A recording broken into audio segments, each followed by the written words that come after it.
I needed these pain pills in order to go to my work meetings, to my church meetings, to my family outings. Big lie, but that's how it all starts. I was in an actual position in the church where I kind of led this congregation of Spanish-speaking people in Los Angeles.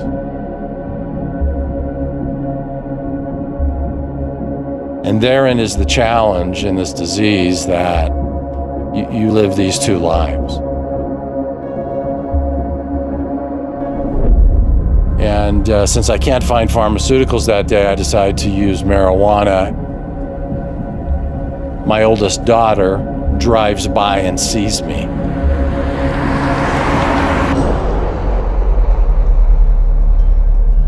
Maybe she didn't see me. Maybe she didn't recognize me, and I could get away with this because that's what I do. She knew exactly. She confronts me and says, "Dad, you need help." You want to lose everything that I've ever built here for you? She had to get some freedom from the chaos and what addiction brings in a home setting. And she did that. Regardless of how much we love people, regardless how much we think we love God, we simply lie and cheat so that we can feel in that zone.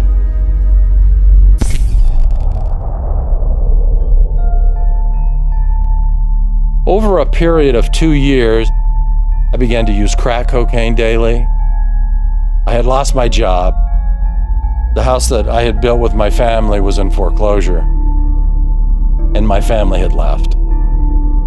My daughter, she met her future husband. They were married. They asked me not to come, and I was devastated. I was literally trying to numb myself to deal with the fact that my wife and children had left me because of my addiction.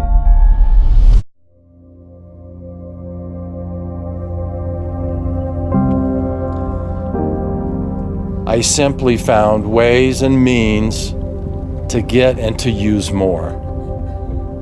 So I used a woman who was a prostitute. She traveled with me a lot. I definitely had an interest in where she could get dope.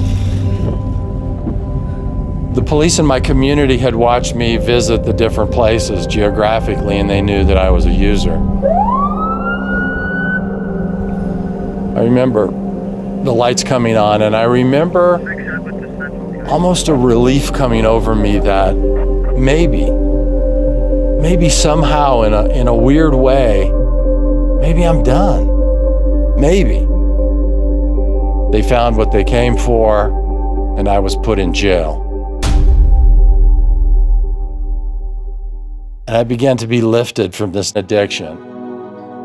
Now, the challenge in recovery with families that have been destroyed is your family, since they were gone and I was divorced, doesn't get to come with you through your recovery. They still connect with you as an addict and with all the bad behavior that comes from being in addiction. Step 9 says, made direct amends wherever possible. And I knew that I needed to sit down and be there so that anybody in my family, my former spouse or my children, could tell me what they really thought. For an hour at a time, week after week, for months, we sat in that room, and I heard about who I was. And the days were hard. I wept.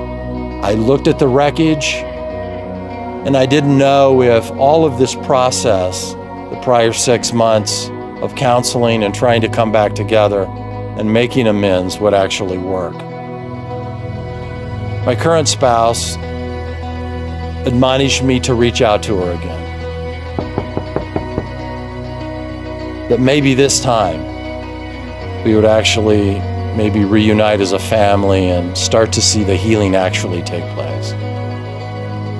And for the first time, I was able to see the grandchildren and a daughter who I had shunned literally shunned because of my disease and my behavior. And working this ninth step of making amends, a new life has been given to me in that I understand now what God means when He says He is merciful.